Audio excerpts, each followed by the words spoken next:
Antes de conhecer Jesus, eu era de uma religião que era espírita e que dizia que a gente tinha que beber um chá para se aproximar de Deus. Eu era feminista e eu era esquerdista e eu achava que eu nunca ia ser aceita dessa forma.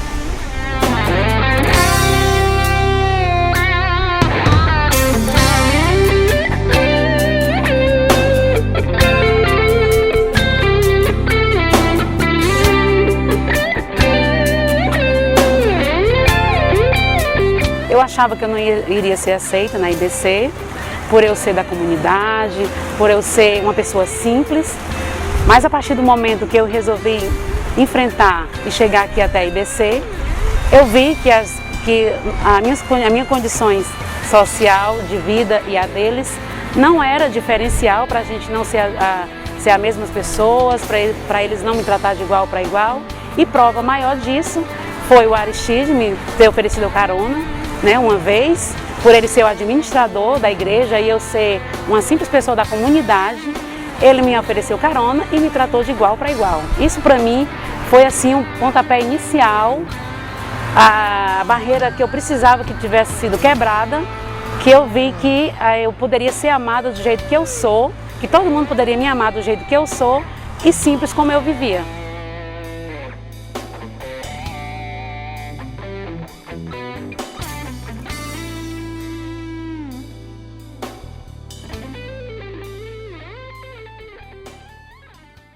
Olá, boa tarde na paz de Jesus.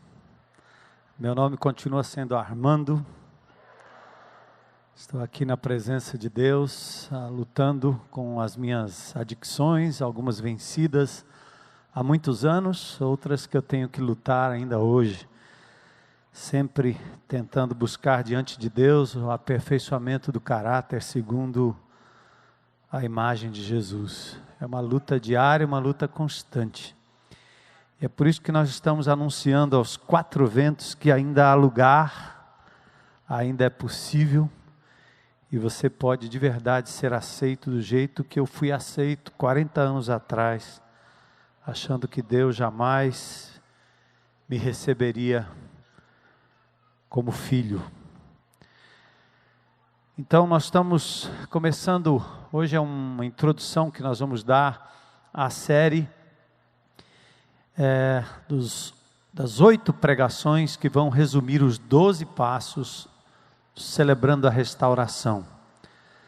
Aqui eu tenho nas minhas mãos um cartaz e nós vamos dispor no nosso site, na internet, um arquivo que você pode baixar esse arquivo e de repente fazer a sua própria cópia. Caminho da restauração, sua vida tem jeito. Quando dizem que sua vida não tem jeito, indicamos o caminho para recomeçar. E o caminho é Jesus. Mas nós gostaríamos que você conhecesse mais de perto estes passos que nos conduzem à restauração, à libertação em Cristo Jesus. São passos bastante didáticos,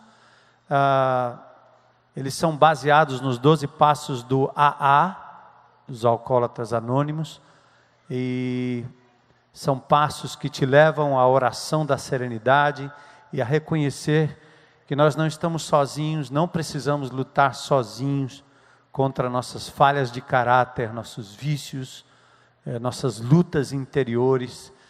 Temos um poder superior que tem nome, seu nome é Jesus, e Ele de verdade pode nos ajudar a um caminho de restauração. Então nós estamos não apenas deixando aqui o convite aberto para quem está aqui hoje pela primeira vez, para quem nos ouve aí através da internet, mas principalmente estimulando você, irmão em Cristo Jesus. Faça todo o esforço essa semana para orar por alguém, convidar alguém para participar com a gente aqui. Todos os domingos, hoje pela manhã eu estive aqui na abertura da série também aqui, no domingo pela manhã, aqui na Palhocinha. Então às 8h30 da manhã, o mesmo assunto, o mesmo passo que nós vamos trabalhar e trilhar a partir do próximo domingo, o primeiro passo, passo número 1, a partir de 17 horas. E às quartas-feiras, lá no Colégio Querigma, nós teremos também às 7h30 ou 19h30, também, mesmo passo, mesma palavra, mesma mensagem, e às quartas aqui também no Pedras, 19h30. E queremos estimular vocês ainda a adquirirem praticamente uma coisa pela outra, né? Pagar o custo, se você quiser a sériezinha em DVD, para você poder passar, presentear amigos aí neste final de ano, para que essas pessoas conheçam o caminho da restauração. Então é um tempo de muita oração, é um tempo da gente se colocar na presença de Deus, intercedendo por vidas preciosas, que estão sendo ceifadas, enganadas, estão vivendo aí sem rumo, colocando esperança naquilo que não pode dar a resposta. As multidões se acumulam em cidades atrás de um pedaço de pau. O turismo religioso leva as pessoas em busca daquilo que não tem boca, ou tem boca, mas não fala, tem olhos, mas não vê, tem ouvido, mas não pode ouvir, tem pernas, não anda, tem mãos, mas não apalpam. Salmo 115 fala acerca dessa busca do ser humano por aquilo que é uma representação de Deus, podendo ter acesso a Deus através de Jesus. Só Cristo é capaz. Parte o coração da gente quando a gente percebe o quanto a nossa religiosidade nos remete a coisas que não têm poder para salvar, não tem poder para responder oração. Quem responde oração não é nem São Armando, nem São José, nem Pedro, nem João, ninguém, nem a igreja, nem os crentes. Quem de fato dá a saúde, quem restaura, quem cuida, quem opera o milagre da mudança do coração é Jesus. E mesmo para aqueles que não conhecem Jesus, rejeitam até o próprio Senhor da glória, a sua graça ainda alcança com o seu amor e preserva, como Ele preservou a minha vida durante 17 anos, até que eu viesse a conhecê-lo como Senhor e Salvador. Não deixe o seu coração ficar endurecido a ponto de não perceber quantos precisam ser convidados para o banquete da salvação. Esse é o ponto. Abram comigo em Lucas, no capítulo 14. Lucas 14. Eu quero convidar você a se colocar em pé para a gente fazer a leitura. Não é obrigado, mas quem quiser mudar de posição um pouquinho.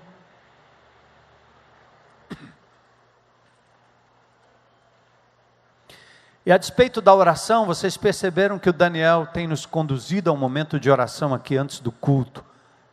Nós vamos fazer isso antes de todo o início de culto aqui na IBC. Mas não espere pelo culto.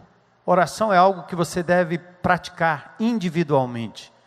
É algo que te coloca imediatamente na presença de Deus. Para contemplá-lo, para adorá-lo, para elogiá-lo pelo que Ele é. Para agradecer por tudo que Ele tem feito na sua vida e para interceder por outras pessoas. Ore individualmente, ore no pequeno grupo, forme grupos de oração, mas que sejam grupos de oração para valer. Não precisa ter lá nenhum púlpito, não precisa ter música, não precisa ter nenhum profeta, não precisa chamar ninguém. Você já tem o Espírito Santo de Deus, a palavra de Deus. Entre na presença de Deus com seus irmãos e ore. E o Senhor vai operar maravilhas. Nós não precisamos de nenhum outro artifício. É uma espécie de atentado àquilo que Deus já despejou no coração e na vida de cada um de vocês, quando nós formamos grupos e esperamos que algum guru venha para dizer alguma coisa ou mediar alguma coisa. Nós não precisamos mais disso. Deus nos coloca na presença dEle através de Jesus em qualquer lugar e a qualquer tempo. Amém? Então eu estimulo vocês a criarem grupos de oração mesmo, no trabalho, na escola, antes de começar o trabalho, nos intervalos, no condomínio, em casa. Faça grupos para orar em nome de Jesus e interceder pelos perdidos. Vamos lá, a leitura. E você talvez tenha uma Bíblia com uma tradução diferente aí. Não se incomode com isso, é muito bom que a gente tenha diferentes traduções. Na verdade, os originais não são lidos, aqui são traduções dos originais, e algumas têm nuances mais modernas, outras mais antigas, e assim cada um tem a sua preferência, não é? Aqui eu quero começar do capítulo 14, verso 1 em diante, embora o foco do nosso texto hoje à noite seja o verso 15 até o 24. Aconteceu que ao entrar ele Jesus, num sábado, na casa de um dos principais fariseus para comer pão, eis que o estavam observando. Ora, diante dele se achava um homem hidrópico, alguém com um excesso de água em alguns dos seus órgãos, às vezes na cabeça, às vezes no estômago, coisa assim. Então Jesus, dirigindo-se aos intérpretes da lei e aos fariseus, perguntou-lhes: é ou não lícito curar no sábado? Porque Jesus sabia que aqueles homens estavam a fim de debater sobre guarda ou não guarda do sábado.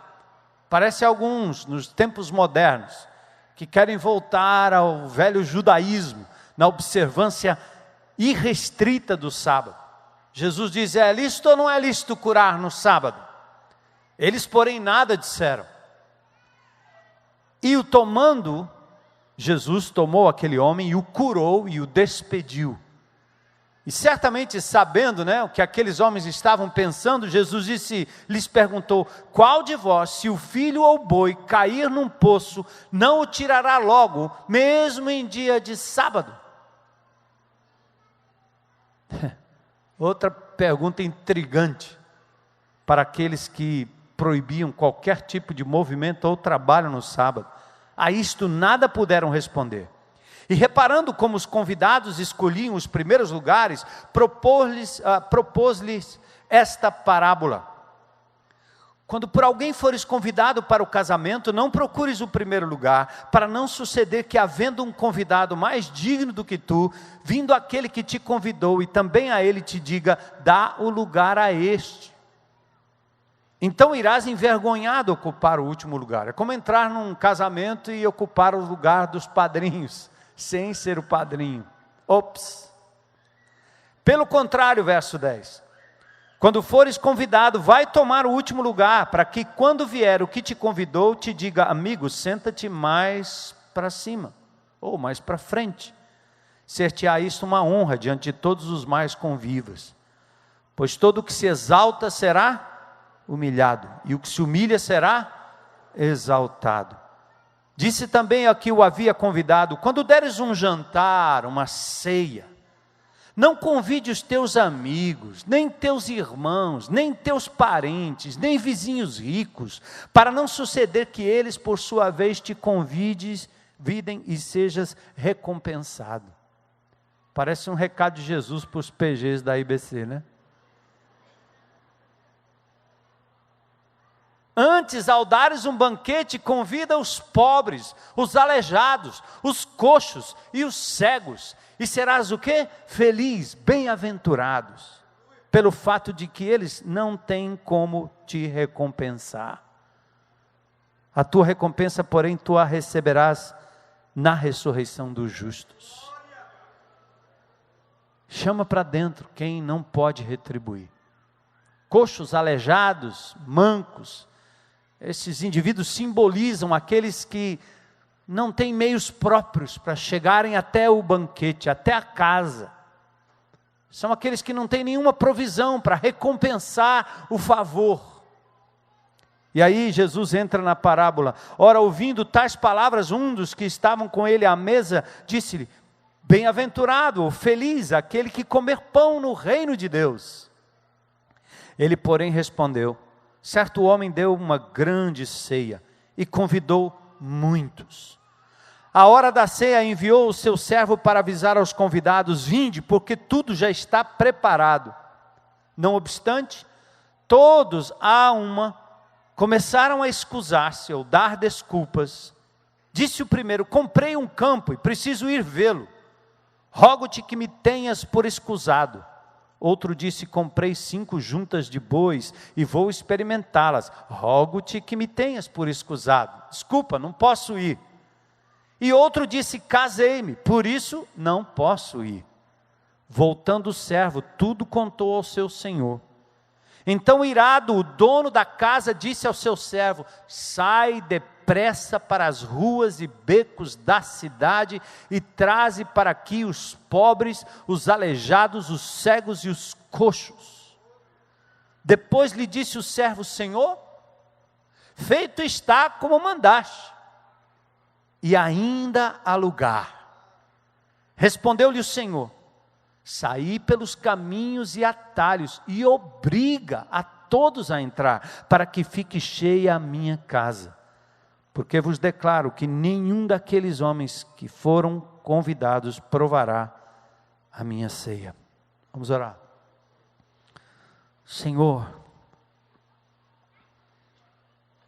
Deus da provisão, Deus que providenciou salvação eterna, banquete eterno, Deus que convidou um povo lá no passado, Deus que tem nos chamado pelo nome, nos trazido para perto, Deus que tem ouvido de muitos de nós, Senhor, a desculpa de que nós não temos tempo, nem jeito, nem prioridade, nem agenda. Deus que tem misericórdia daqueles que estão longe, daqueles que estão sofrendo, daqueles que são discriminados. Senhor, que hoje à noite a tua igreja assuma a postura do filho, dono do banquete, que convida a todos para que a casa fique cheia, para que o banquete farto possa atingir todo aquele que necessita de salvação.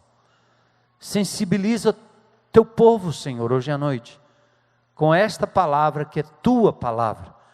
Pedimos a tua graça e misericórdia. Muito obrigado, Senhor, porque um dia, rejeitados por tudo, por todos, o Senhor nos acolheu, nos aceitou, nos trouxe para dentro, nos serviu um banquete. Glórias sejam dadas ao teu nome. Hoje à noite, usa a tua palavra, Senhor. Nós pedimos isso em nome de Jesus. Amém.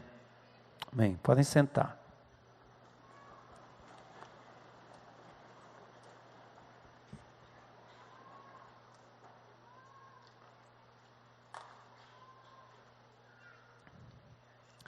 Sempre que nós preparamos uma festa, seja de aniversário, seja de formatura, seja casamento, fazemos aqueles convites especiais, chá de panela, um chá de baby, e nós distribuímos os convites para os amigos. E geralmente os amigos respondem se comprometendo de que estarão lá. Mesa posta, tudo pronto, comida abundante, mas suficiente para aquele grupo. Não tem coisa melhor do que chegar numa festa e perceber que os convidados chegaram, que o lugar está cheio, repleto, pleno, cheio de gente.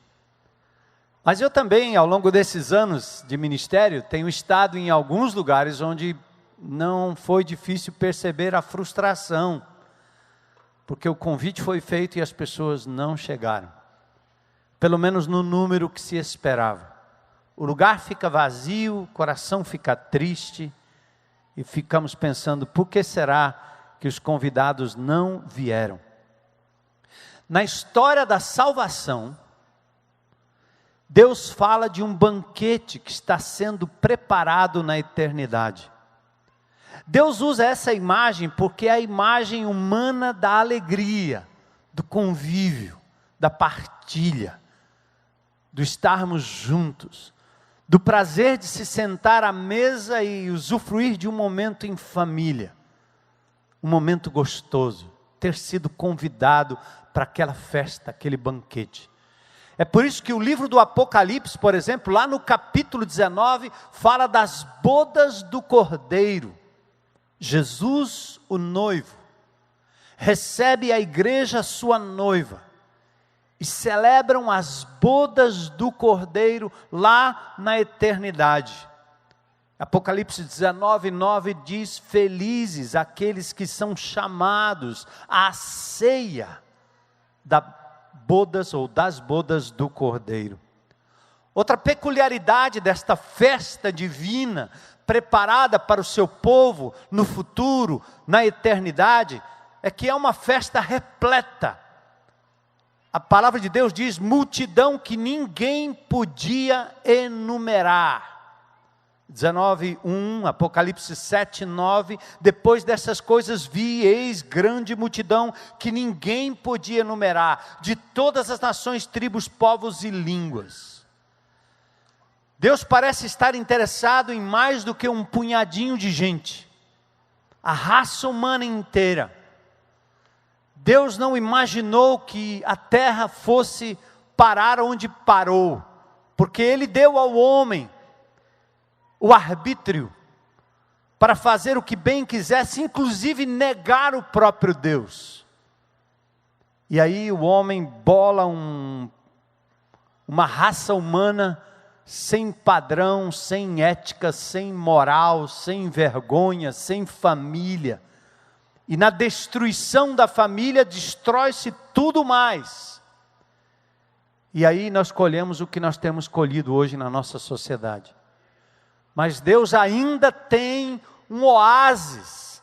Deus ainda tem uma ponte sobre o rio turvo, sujo, nojento, de tanta desgraça que acaba com a vida de crianças, adolescentes, jovens e adultos, em nome de um relativismo, de um pós-modernismo tão doente. A sociedade não melhora. E os melhores prognósticos que temos é que vai demorar talvez um pouco mais do que se pensava, mas esta terra será destruída pelo próprio ser humano, culpado de tudo isso. Mas Deus tem um plano.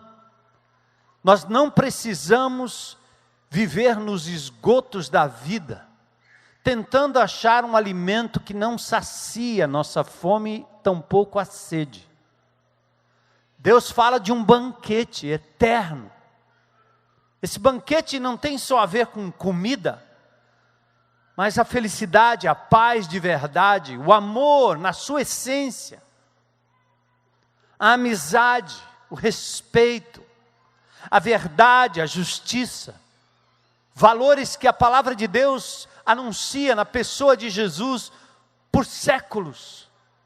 E que nós antecipamos um pouco disso quando convivemos de verdade no meio do povo de Deus, onde o Senhor Jesus impera, não onde o homem impera, não onde a carne impera.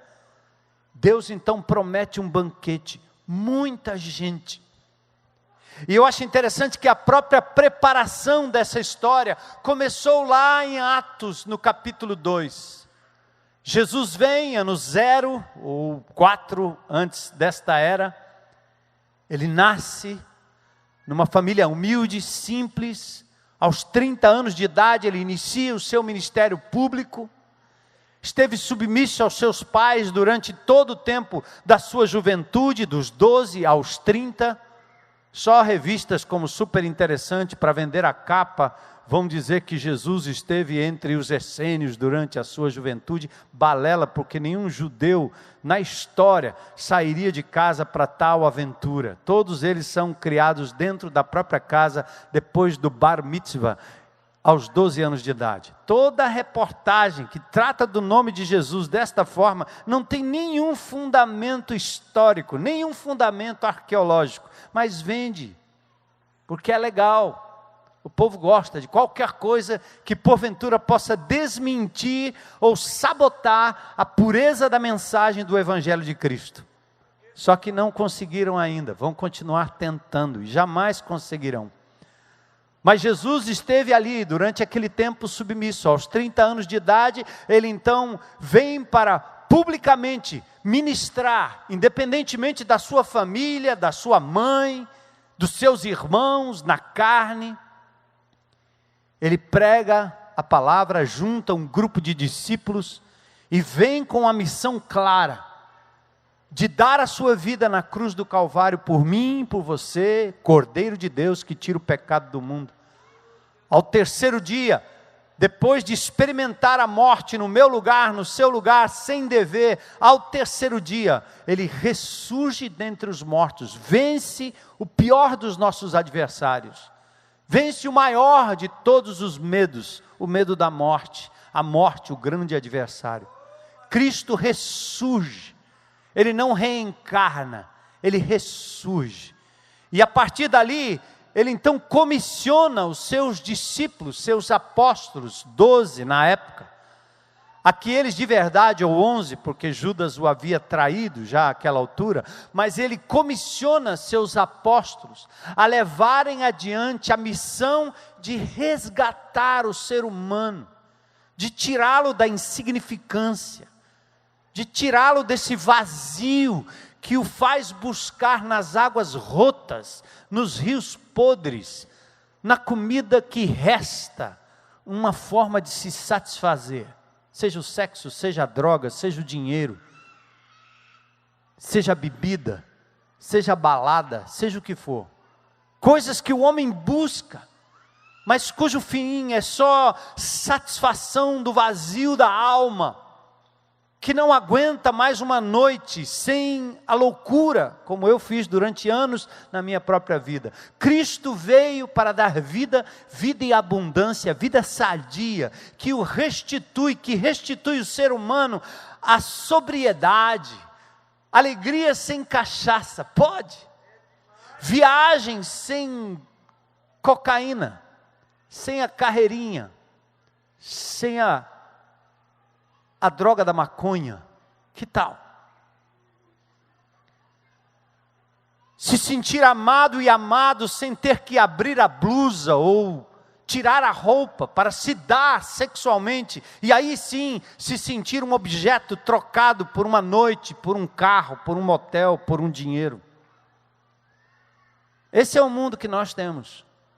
O mundo do bizarro, do estranho, do louco, do maluco, da traição, dos muitos amores, entre homens e mulheres, mulheres e mulheres, muitos amores, mas continuam sofrendo a traição, porque nenhum ser humano foi feito para essa balela que existe por aí, de que tudo bem, todo mundo pode ter os seus próprios parceiros e assim por diante, porque não existe um lugar onde se constata maior crime ou criminalidade passional do que entre esses casais, ou esses pares, que se disputam entre si, porque ninguém gosta de ser usado, passado para trás, dividir o amor.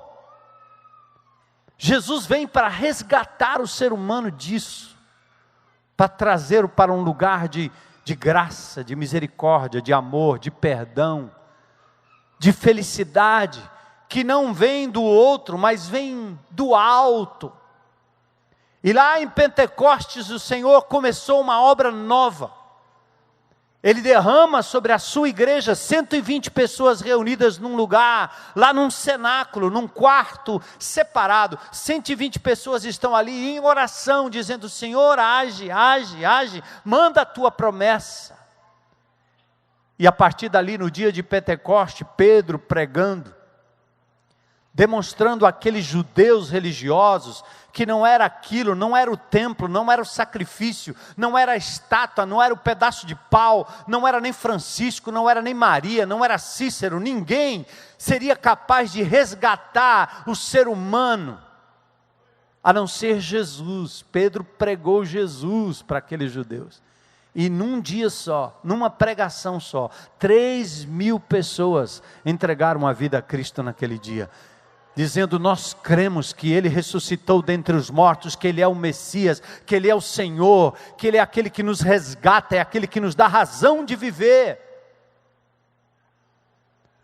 3.000, num dia, numa palavra só. A igreja começava ali em Atos 2,47, o cumprimento da missão que Jesus deixou para os seus discípulos. Depois, a Bíblia diz, multidões no livro de Atos atendiam unânimes, Atos 8,6.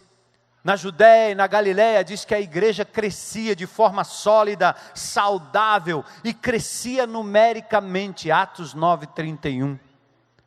Lida e Sarona, lugares onde todos se converteram. Jope, muitos creram. Antioquia, cidade mais importante do império, 500.000 de habitantes. O texto diz que ali tinha uma igreja que abrigava numerosa multidão. Paulo prega aos judeus prosélitos, muitos abraçaram a fé, quase toda a cidade. Pregação que impactou toda uma região, grande multidão, creu a ponto de incitar ciúmes dos judeus, pelo grande número que seguiam a Cristo. Em Listra, em Derbe, tumultos. As pessoas achavam que eles estavam pregando deuses estranhos, mas ali eles fizeram muitos discípulos. O texto diz também que as igrejas eram fortalecidas e aumentavam dia a dia. Atos 16:5. Em Tessalônica, os convertidos eram descritos como numerosa multidão. Atos 17:4. Em Bereia, muitos deles creram, mulheres gregas de alta posição, não poucos gregos, muitos creram. Atos 17:12. Em Corinto, Paulo entrou naquela cidade e começou a fabricar tendas. Mas depois da chegada de Silas e Timóteo, ele se dedicou à evangelização, mesmo com forte oposição. Até Crispo, principal da sinagoga, se converteu. Deus deu uma visão a Paulo numa noite, dizendo: eu tenho muito povo nesta cidade, Paulo. É como se Deus estivesse dizendo para você hoje à noite: eu tenho muito povo em Fortaleza. E os templos mundanos, e as rainhas da idolatria, e os demônios da droga, e a loucura da balada, está levando esse povo embora, para um vazio eterno sem Deus. Deus disse a Paulo o que ele está dizendo a você, meu irmão: eu tenho muito povo nesta cidade. Éfeso, por exemplo, Paulo pregou em Éfeso, e havia lá templos e templos e templos. Um templo dedicado a Diana dos Efésios, estatuetas eram fabricadas, e o povo vivia daquele comércio idolátrico, muito parecido com aquilo que nós temos no nosso país. Às vezes você vai num vilarejo, no interior qualquer, você vê uma coisa bizarra sendo levantada. Na verdade, foi um político que mandou fazer aquilo lá, para transformar aquela cidade num ponto turístico. Não tem nada a ver com devoção. Se o homem de Deus, São Francisco de Assis, soubesse disso, ele levantaria do túmulo, se pudesse. Frustrado com o que fizeram com o nome dele. Ele sempre apontou para o Criador, para a criação, para a pessoa de Jesus. Assim foi Tomás de Aquino, assim foi Agostinho, assim foi Benedito. Grandes homens de Deus, que deixaram marcas, porque apontaram Cristo às pessoas. E hoje a religião aponta, ao invés de Cristo, aponta estes personagens, como sendo fonte de transformação. O apóstolo Paulo pregou a palavra de Deus em Éfeso, e sabe o que aconteceu? Os comerciantes locais, o clube de lojistas de Éfeso, criou um transtorno tal, porque Paulo estava diminuindo o faturamento deles. É como se vocês agora começassem a pregar a palavra de Deus, e a Ambev viesse aqui dizendo: vocês têm que parar com isso, porque o povo está consumindo menos cachaça.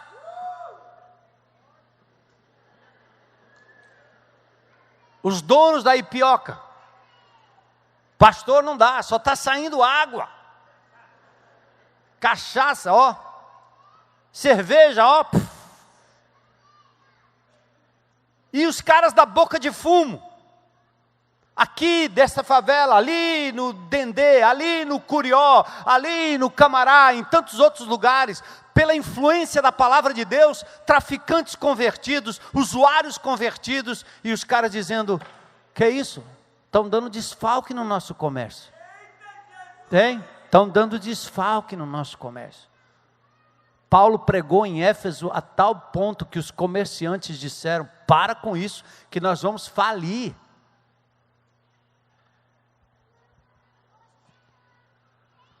A Ásia Menor foi tão impactada que houve reação por parte dos fabricantes de imagens ou imagens de Diana. E nas palavras de um de seus cidadãos, um deles disse o seguinte: este Paulo tem persuadido e desencaminhado muita gente, cuidado com ele.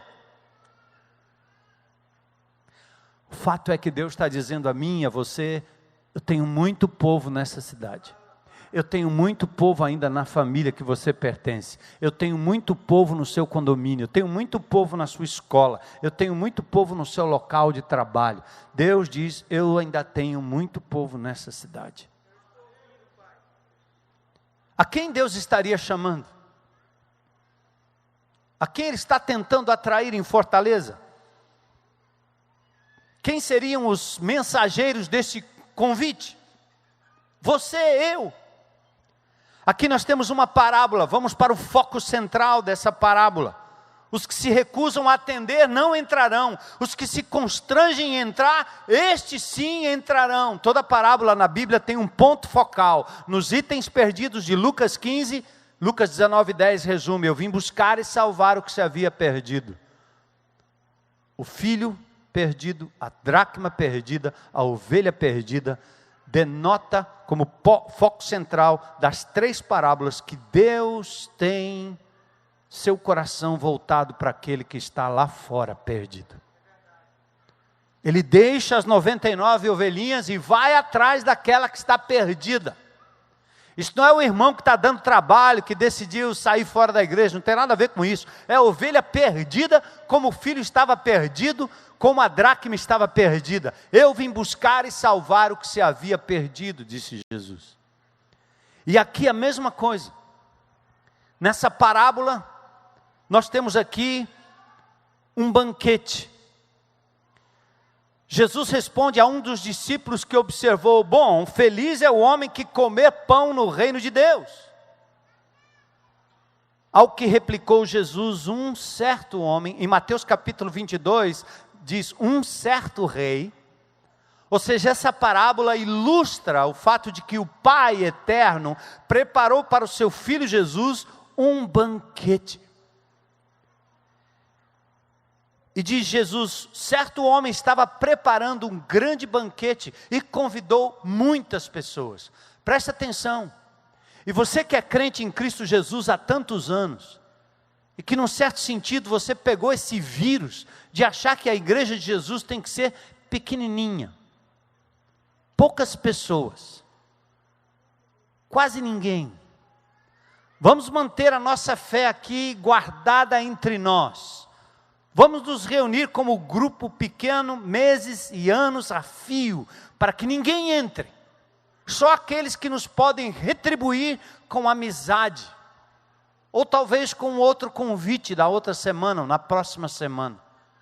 O texto anterior já diz como Jesus está dizendo: não faça isso, não faça isso. Não convide aqueles que já podem ou que podem lhe retribuir. Por favor, corra e convide outros.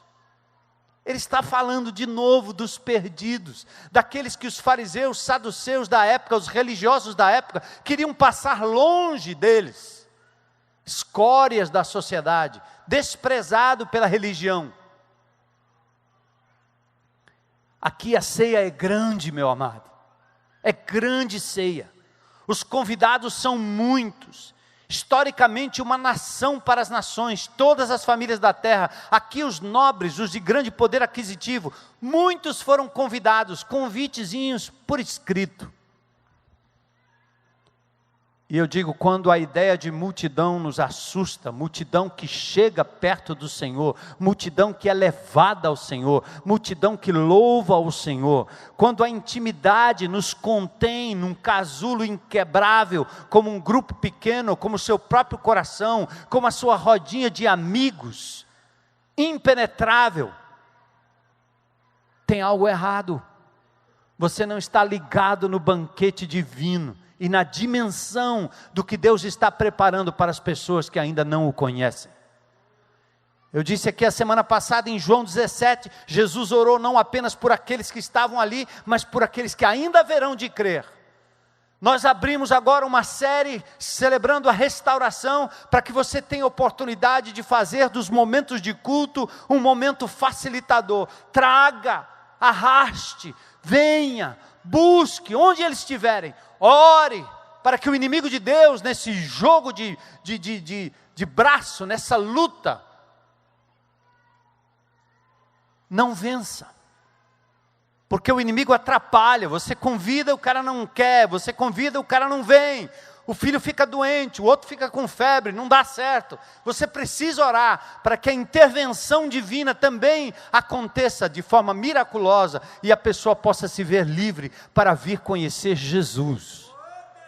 E isto que nós estamos fazendo aqui no culto é para você fazer individualmente, lá na sua casa, lá no seu PG, lá no seu salão de festas, como muitos fizeram aqui em encontros facilitadores, que trouxeram amigos para próximo, para perto de Jesus. Isso aqui é só uma forma de ajudar você a divulgar a palavra de Deus e chamar as pessoas. Mas olha o que o texto diz.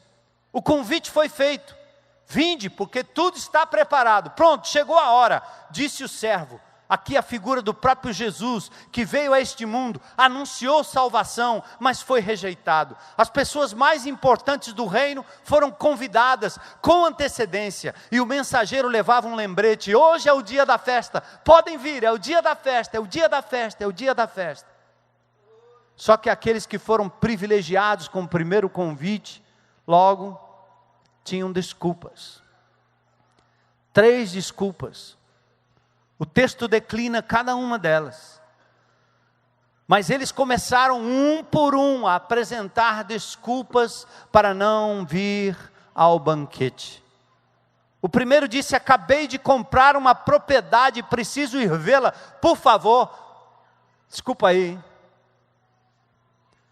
Comprei um terreno.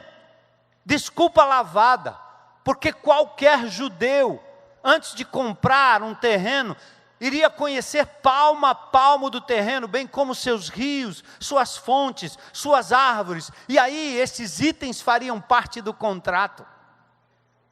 Que absurdo! Que alegação mais furada, para você não chegar até o banquete que o Senhor preparou? Na versão moderna seria algo do tipo assim: não posso ir ao seu banquete de formatura, porque eu comprei um terreno, autorizei o débito, já paguei o valor, e agora no final da tarde vou ver onde é que o terreno fica. E saber que tipo de terreno é, que tamanho é esse terreno. Como é que pode? Ninguém em são juízo faria isso. Qualquer pessoa, antes de comprar qualquer terreno, vai examinar onde é, se não é brejo. Se não é aquele lugar ali perto da Lagoa do Catu, que fica inundado quando abrem a represa, e na época que não tem água fica no seco. Faça isso não. Que desculpa. O segundo disse: comprei 5 juntas de bois, ou 5 pares de bois. Estou indo experimentá-las. Vendas eram feitas num cercado, próximo ao mercado, ou na própria lavoura. Outra mentira. Qualquer comprador vai experimentar os pares de bois para ver se trabalham em harmonia ou não, se estão doentes ou não, se são fracos ou não, antes de fechar o negócio. Então, outra desculpa mentirosa.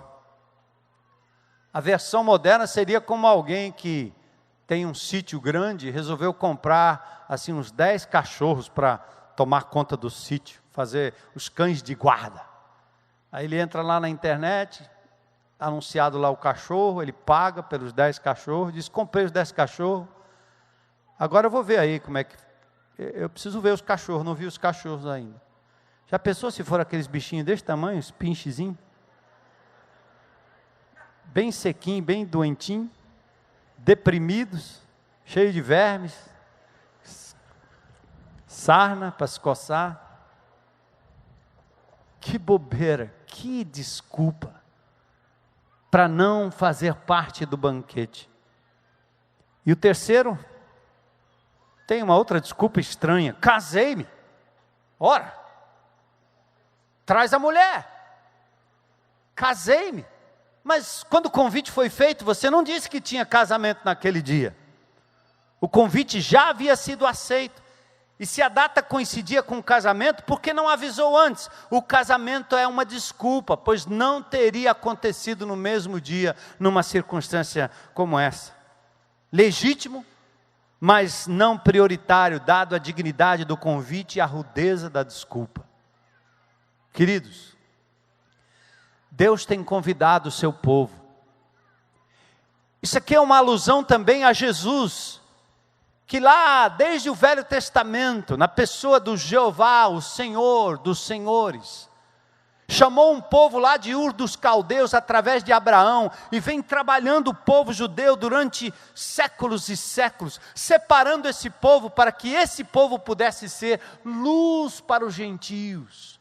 Porque a promessa feita a Abraão é que todas as famílias da terra seriam benditas através daquela semente, daquele chamado. Abraão, Isaque, Jacó, José, Moisés, Davi. Mas o que aconteceu com Israel?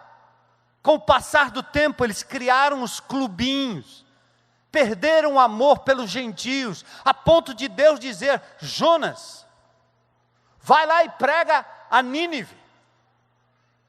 É como dizer para um torcedor do Fortaleza: vai lá no meio da torcida do Ceará e prega lá. Isso não. Ou vice-versa, percebe? Vai lá e prega a Nínive. Aliás, a mensagem era até de destruição, mas Jonas não quis saber, ele foi para outro canto. Ele disse: não, vou nada. Ele fugiu para o lado oposto. E quando Deus o pega e traz para perto e o disciplina, ele diz: eu sabia que o Senhor era misericordioso, que o Senhor ia acabar convertendo esse povo, e eu não queria isso. Olha a que ponto chegou o povo escolhido por Deus, chamado antecipadamente para o banquete. Olha a que ponto chegou você, eu, a nossa vida, o nosso grupo, o nosso chamado, crentes em Cristo, cheios do Espírito, cheios da palavra, cheios da bênção de Deus, tendo recebido do Senhor tanta coisa durante anos e anos e anos e anos. E nós continuamos ainda buscando nossas próprias benesses. Queremos aprender mais, queremos saber mais, queremos ter mais conhecimento, queremos mais teologia, queremos mais aula, queremos mais culto de oração, queremos um bocado de coisa para o nosso próprio deleite. Enquanto isso, que o resto fique lá fora. E aí, o Senhor sussurra e chama o seu povo: vem, vem, venha. E de vez em quando Deus tem que falar de forma mais dura, usar o seu megafone da dor para trazer as pessoas até Ele. Aliás, quais são suas desculpas? Como povo que teve o privilégio já de fazer parte do banquete divino, como eu tive, qual é a desculpa que eu tenho para prender, guardar a boa nova, a bênção, o convite? Eu recebi mais do que um convite para distribuir às pessoas ao meu redor. O que eu estou fazendo? O servo voltou e relatou isso ao seu senhor. Aí o Senhor ficou irado, ira divina, ira justa, pela recusa daquilo que custou alto preço. E ele diz: vá rapidamente. Olha a reação do dono da festa: vá rapidamente.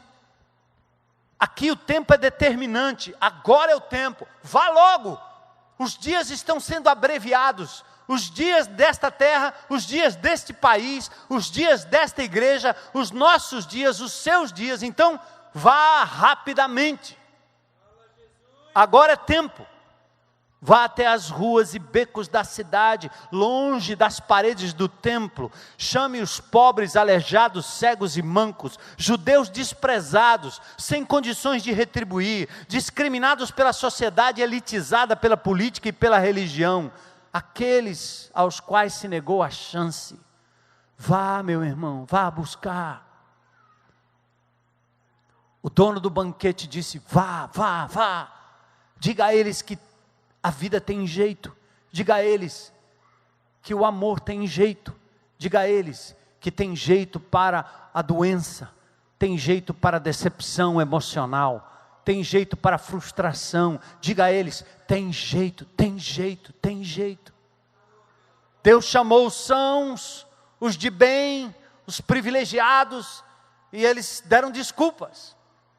E agora Ele está dizendo, vá pelos becos, pelas ruas, chama os pobres, aleijados, cegos e mancos. É uma representação da cegueira espiritual, da cegueira emocional, do alejo emocional, de como o homem está sofrido. Eu vi uma entrevista de 3 crianças no programa da CBN, O Povo, e vi 3 crianças falando, para homenagear o Dia das Crianças, no sábado.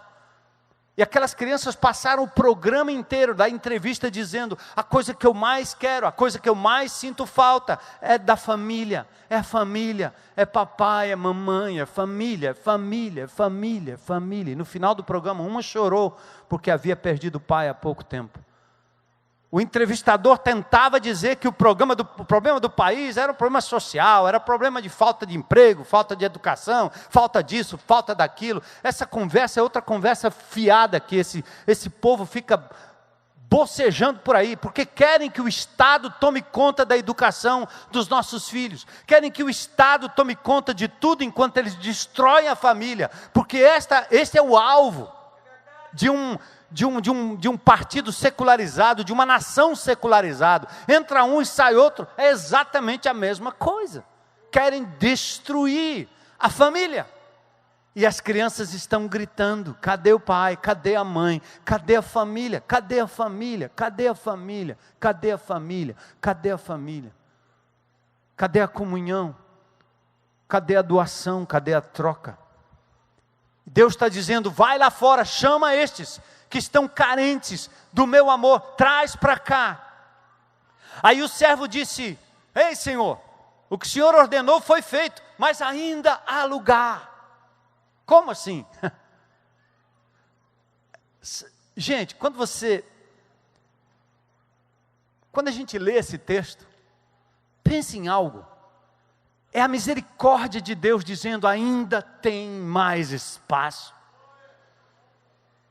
É pena que às vezes não tem no nosso coração, é pena que às vezes não tem no nosso PG, é pena que às vezes não tem na sua casa, não tem na sua agenda. Você passa pelas pessoas que são os mancos, aleijados e doentes, emocionais, e você não tem espaço. O que Deus está dizendo é, por mais que você traga para dentro estes, ainda há mais lugar. Vamos.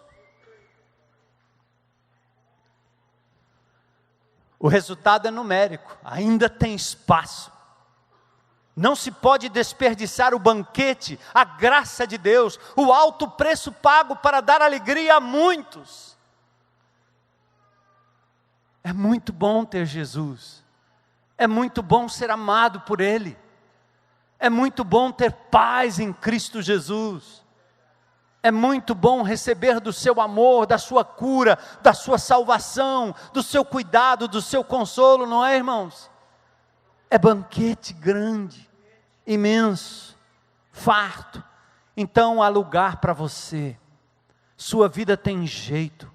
Não ouça aqueles que estão tentando te desqualificar. Não desanime quando você bater numa porta e ninguém lhe atender. Eu estou falando a você que ainda não tem Jesus como Senhor e Salvador. Sua vida tem jeito. Você está me ouvindo aí? Sua vida tem jeito. Ainda há lugar. O Pai Eterno diz que ainda há lugar. Se essa igreja se calar, as pedras hão de falar. Ainda há lugar. Mas aqui há um povo chamado pelo nome de Jesus. Aqui há um Espírito que ainda move pessoas. E acontecerá o que se pensa ser impossível. Um povo falando do amor de Jesus e trazendo pessoas para que eles parem de comer as migalhas rotas e comecem a experimentar o banquete que está em Cristo Jesus. Glória a Deus. Glória a Deus. Então, se há lugar, o Senhor disse, verso 23, vá pelos caminhos e valados, e obrigue-os a entrar. Como assim? Para que a minha casa fique cheia, cheia, cheia.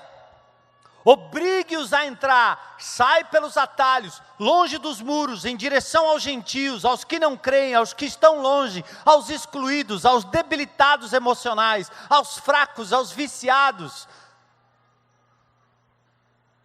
Obrigue-os a entrar. Como assim? O que ele está dizendo aqui?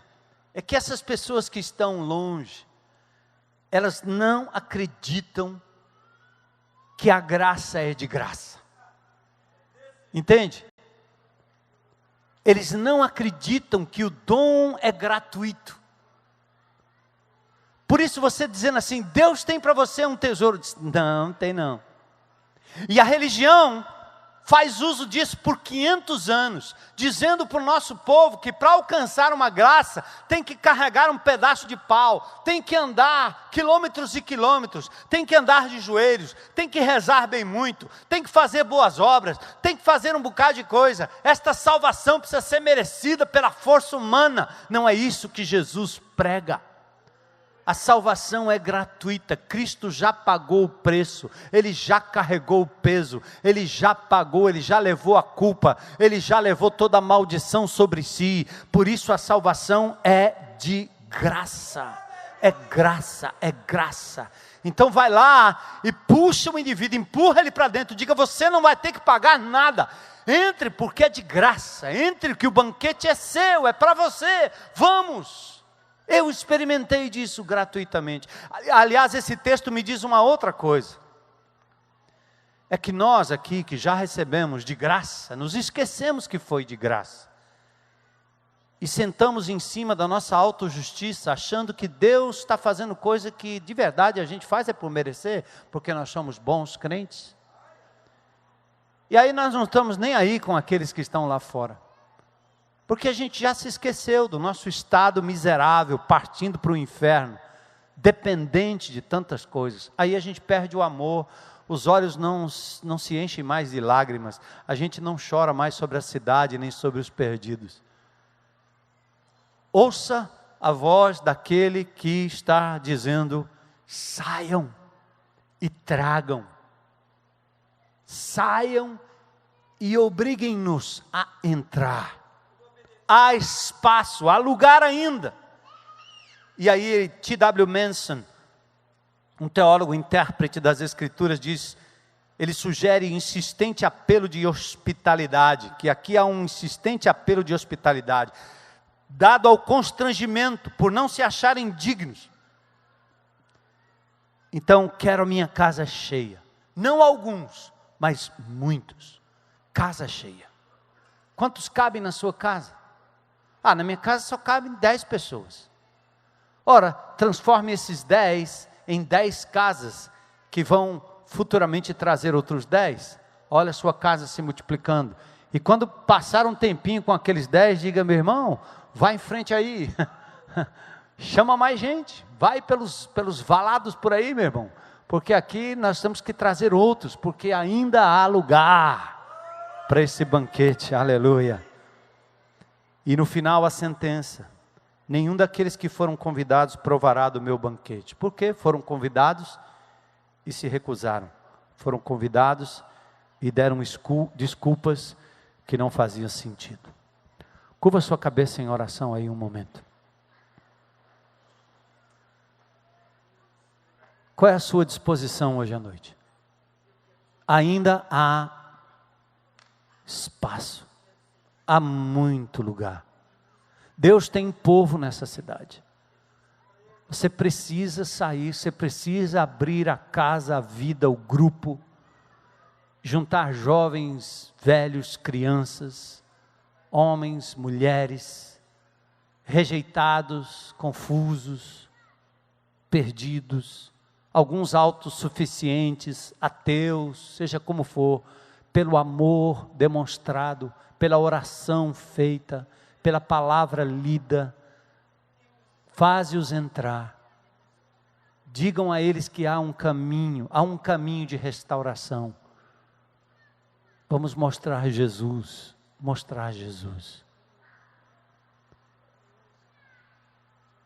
Coloque-se à disposição de Deus, amado, para responder a esse chamado. Eis-me aqui, eis-me aqui, eis-me aqui, eis-me aqui, Senhor, eis-me aqui. Glórias ao teu nome, Senhor. Eu quero também fazer um convite para qualquer pessoa aqui hoje à noite, que gostaria de aberto e publicamente dizer: eu quero atender este convite e receber Jesus como meu Senhor e meu Salvador hoje. Tem alguém? Levanta a sua mão aí, a gente pode orar por você. Tem alguém? Glória a Deus, glória a Deus, glória a Deus, glória a Deus, glória a Deus. Ei, é de graça, seu compromisso é com Ele, com Cristo Jesus, único caminho, único meio de verdade se chegar até a presença de Deus. Tem mais alguém? Hoje à noite, coragem para dizer: eu quero. Deus te abençoe, amém, amém, amém. A sua decisão não é por mim, é por Jesus. Você o faz publicamente porque Ele disse, né? Aquele que me confessar diante dos homens, eu confessarei diante do meu Pai que está nos céus. Tem mais alguém hoje à noite para dizer: chegou meu dia, eu quero, minha hora, amém, amém, amém, amém, amém, louvado seja Deus, amém. Cabe um abraço aí, vocês que estão do lado. Mais alguém hoje à noite? Coragem para dizer: chegou meu dia. Deus te abençoe lá, estou te vendo, aleluia, aleluia, aleluia. Queridos, aqui na frente, me ajuda aqui. Obrigado.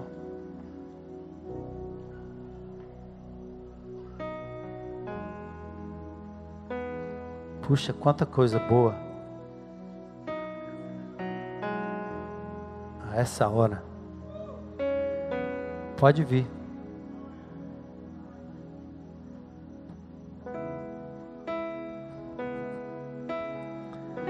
É para vocês.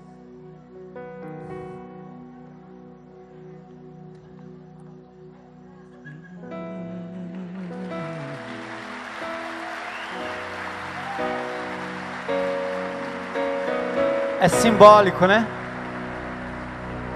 A mesa está posta. Salvação, vida eterna, de graça. Jesus, o pão da vida. A água que sacia a nossa sede, aleluia. Você que entregou a sua vida a Jesus hoje, identifique-se com alguém que lhe convidou, que o trouxe. Depois faz um contato com a gente lá na nossa palhocinha, atrás da cantina. Amados, domingo, próximo domingo, eu queria que você fizesse todo o esforço para dizer: eu vou tentar trazer mais um. Amém? Vamos tentar, o banquete será farto. Cristo Jesus sendo pregado abertamente aqui.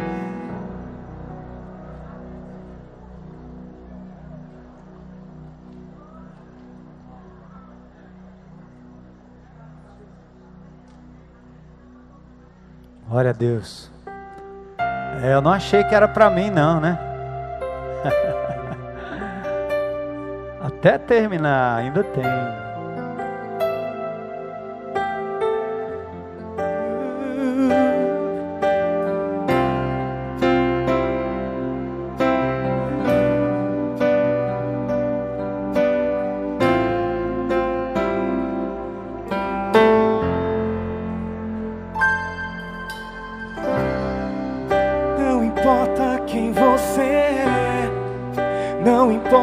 Que você fez. Esta é a mensagem que você deve levar, amado. Jesus conhece o seu interior.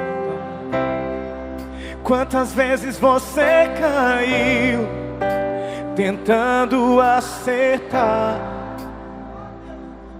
mas a tristeza e o desespero te fizeram chorar. Não importa pra onde você foi, se na escuridão da noite Ele apaga o seu passado e não desiste de você. Ele não desiste de você. Ele compreende o seu caminhar Nunca vi um amor tão grande assim. Ele não desiste de você. Ele se importa com você. Ele compreende o seu caminhar. Diga às pessoas que você nunca viu.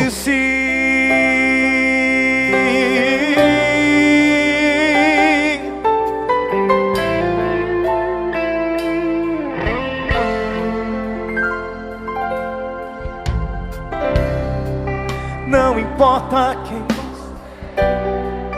não importa o que você fez, não. Jesus conhece o seu interior também. Quantas vezes você caiu tentando acertar, mas e o desespero te fizeram chorar. Não importa o que, se na escuridão da noite Ele apaga o seu passado e não desiste de você. Ele não desiste de você. Ele se importa com você. Ele compreende seu caminhar. Nunca vi um amor tão grande assim. Ele não desiste de você. Ele se importa com você. Ele compreende seu caminhar. Ele não desiste. Segura aí um pouquinho. Gente, nós temos aqui a mensagem, não é não? Nós estamos cantando a mensagem. Vocês não sei como pregar. Olha a mensagem aí. Diga para o povo isso aí. Cadê o começo? Ele não desiste de você. Diga, pratica aí. Diga para o seu amigo aí do lado. Ele não desiste de você. Ele não desiste de você. Ele se importa com você. Deus se importa com você. Jesus se importa com você. Ele compreende o seu caminhar, seja qual for, onde for, como você estiver. Nunca vi amor tão grande assim. Você já viu? Nós vimos, mas as pessoas talvez ainda não viram, não conhecem, não sabem. Por isso esse cântico é uma mensagem que Deus está colocando na nossa boca. Então, em nome de Jesus, vamos sair daqui para a gente começar a falar. O resultado é com Ele. Os corações serão quebrantados pelo poder do Espírito Santo de Deus.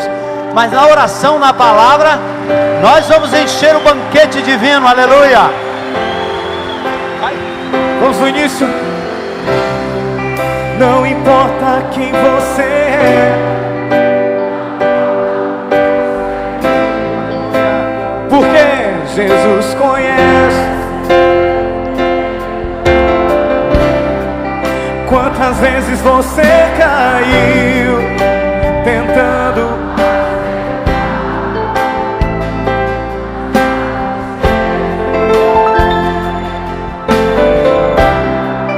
não importa pra onde você foi, se na escuridão da noite Ele apaga o seu passado e não desiste de você. Ele não desiste de você. Ele se importa com você. Ele compreende o seu caminhar. Nunca vi um amor tão grande assim. Ele não desiste de você. Ele se importa com você. Ele compreende o seu caminhar. Nunca vi um amor tão grande assim. Ele não desiste de você. Ele se importa com você. Ele compreende o seu caminhar. Nunca vi um amor tão grande assim. Ele não desiste de você. Ele se importa com você. Ele compreende o seu caminhar. As vozes e a bateria cantando isso. Ele não desiste de você. Ele se importa com você. Ele compreende seu caminhar. Ele não desiste, Ele não desiste.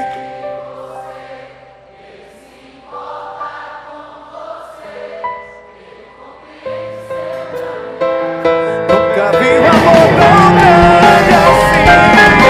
Ele não desiste.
Boa semana, Deus te abençoe.